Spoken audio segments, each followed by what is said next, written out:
Ustaz tolong jelaskan makna dari khusyuk. Bagaimana khusyuk itu bagaimana? Ada orang katanya kalau sudah khusyuk dia tidak lagi di dunia ini. Allahu Akbar, rasanya dunia ini hilang Pak Ustaz, dan aku pindah ke alam yang lain. Alam gaib lah.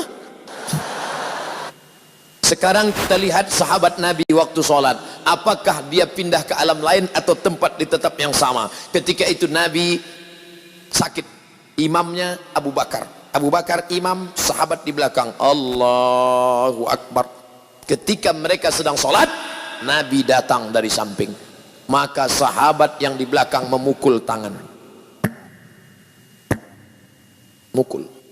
Dia mau ngasih tahu ke Abu Bakar Nabi datang, kan nggak boleh ngomong Abu Bakar tuh ada Nabi datang tuh. Dia pukul. Apa pelajaran dari sini? Kira-kira sahabat yang sholat itu sadar atau nggak sadar? Sadar. Dia sadar bahwa Nabi datang, bukan kehilangan kesadaran. Jadi kalau ada orang mengatakan saya waktu sholat hilang kesadaran, saya nggak sadar keliling yang terjadi apa, berarti ente dicuri jin, kidnap.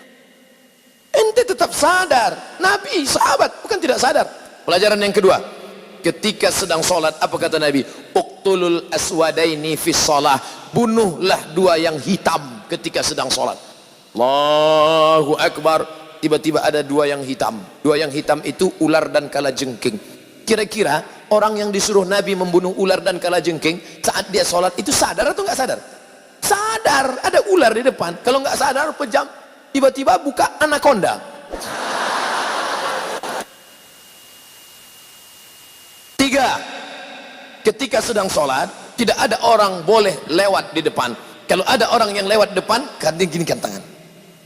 Lebih baik tegak 40 tahun menunggu selesai sholat daripada dia lewat. Maka kalau ada yang lewat, ginikan tangan.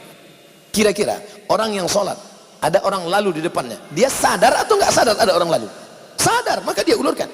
Kalau dia ngaji, dia paham, ini berhenti. Tapi kalau ini yang nggak ngerti, begitu kita ulurkan, sehat Ustaz.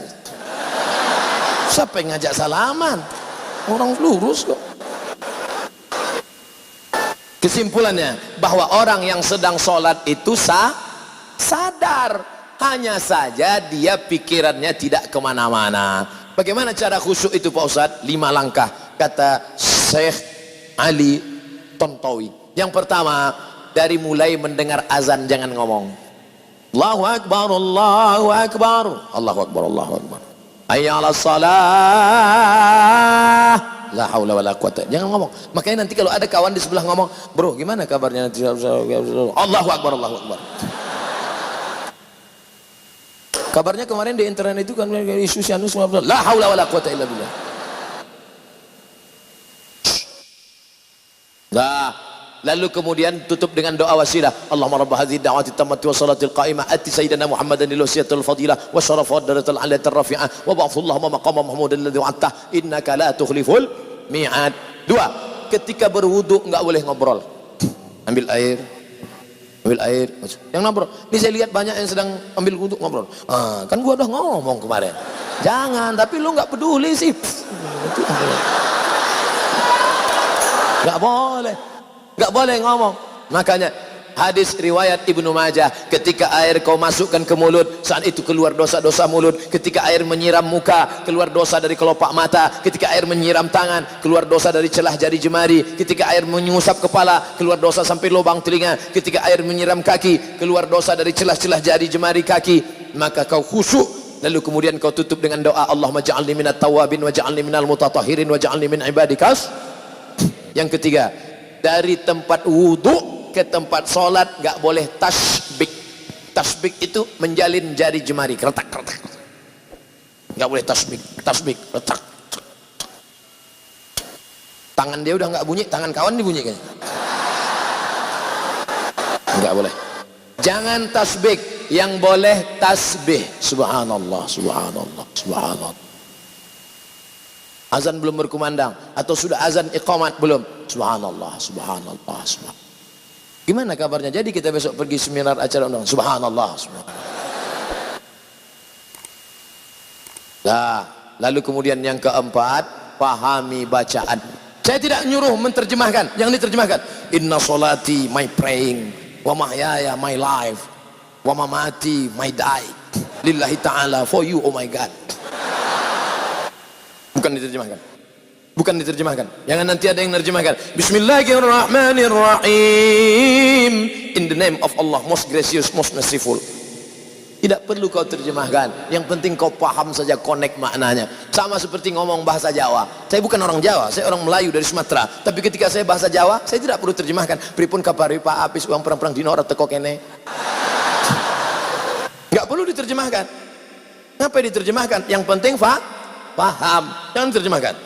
Allahu akbar kabira walhamdulillahi katsira wa subhanallahi bukratan wa asila wajjahtu wajhiya lilladzi fatara as-samawati wal arda hanifan musliman wa ma ana minal musyrikin inna salati. Mata melihat tempat sujud.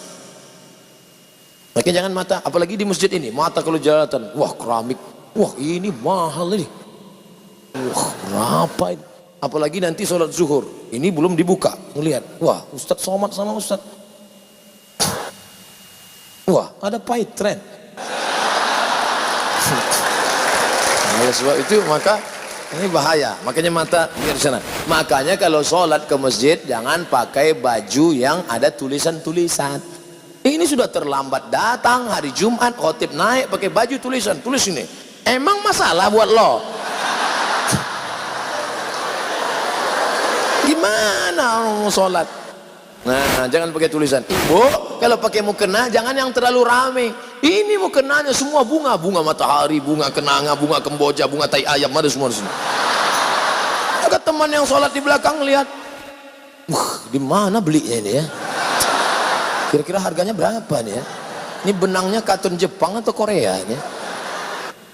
Nah, lalu kemudian di mana sebenarnya letak kata itu, di mana? Innal kalama la fil fuadi wa innama ju'ilal lisanu 'alal fuadi dalila.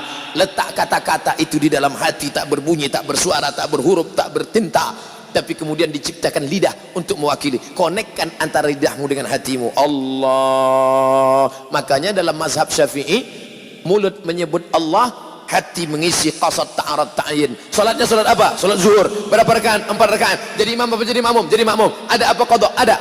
Allahu akbar. Mulutnya menyebut Allahu akbar, tapi hatinya menyatakan ini salat zuhur 4 rakaat, jadi makmum adaan lillahi ta'ala. Allahu akbar. Mulut menyebut bismillah, hati juga konek. Bismillahirrahmanirrahim. Alhamdulillahirabbil alamin. Ar-Rahmanir-Rahim. Makanya Nabi kalau sholat itu mulutnya bergerak. Ya Khabbab, Khabbab. Nabi kalau sholat mulutnya bergerak atau diam saja? Kata Khabbab, Nabi waktu sholat mulutnya bergerak. Dari mana kamu tahu Nabi mulutnya bergerak? Bittirabi lihyatih. Saya lihat jenggotnya bergerak, bergoyang. Ini sekarang ada orang yang sholat mulutnya diam ya.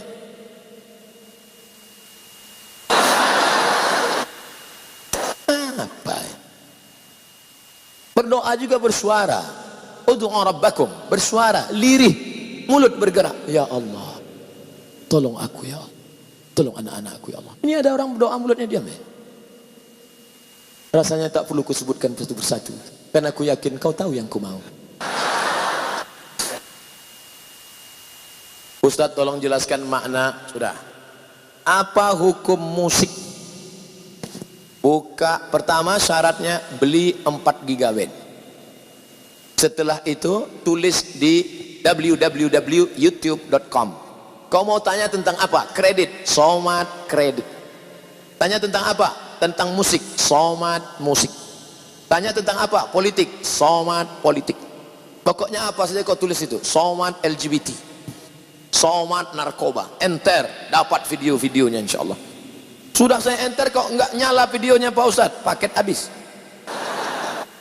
Nah, tapi karena kau tanya saya jawab juga. Apa hukum musik dalam syariat Islam? Musik yang boleh solawat. Barakallahu lakuma wa baraka alaikuma wa jama'a bainakuma. Boleh. Itu kan doa untuk orang menikah, enggak salah. Atau lagu yang mengingatkan mati. Mati. Na, na, na, na, na, na.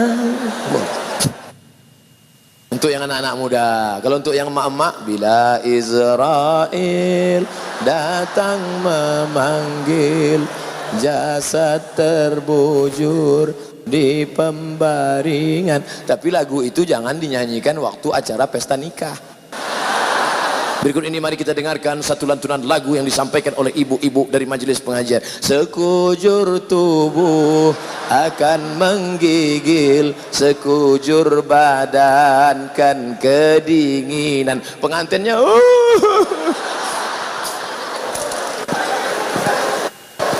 Nah, lagunya mengingatkan pada Nabi. Apa salahnya? Ya asyiqal Mustafa abshir binailil muna. Ya asyiqal Mustafa, wahai engkau yang merindukan Mustafa Nabi Muhammad SAW, abshir binailil muna, engkau mendapatkan kabar gembira karena segala yang kau inginkan akan dikabulkan Allah Subhanahu wa taala. Apa salahnya? Maulaya salli wa sallim daiman abada ala habibika khairil khalqi kullihim. Ibu-ibu yang sedang hamil sambil baca selawat. Maulaya salli wa sallim daiman abada. Anaknya tenang, suaminya tenang. Ini enggak, sambil masak. Datang suami di belakang. Lahir anak, siapa namanya? Amitabh Bachchan.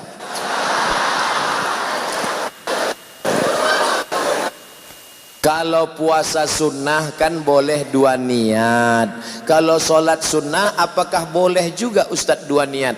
Niatnya satu saja. Bapak niat sholat sunat qabliyah, kebetulan tertulis di dinding 2 menit, 2 menit, 2 menit, 2 menit, 2 menit, 2 menit lagi iqamat. Kalau tahiyatul masjid nggak dapat qabliyah, tapi kalau qabliyah otomatis dapat tahiyatul masjid. 2 menit, 2 menit, 2 menit, sholat qabliyah. Selesai qabliyah, loh kok nggak iqamat? Tanya pengurus, Pak pengurus, kok nggak iqamat? Jamnya rusak Pak. Makanya tanya dulu. Bagaimana jika kita menemukan uang? Oh, ini enak ini. Uang itu kita masukkan ke dalam kotak amal langsung tanpa kita umumkan. Namanya luqatah. Luqatah harus diumumkan selama 1 tahun. Kalau selama 1 tahun tidak ada pemiliknya, itu milikmu. Makanya selama setahun itu kau berdoa supaya tidak datang pemiliknya.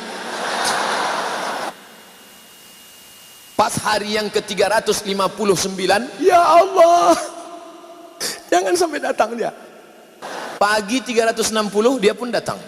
Kiamat sudah terjadi, saudaraku.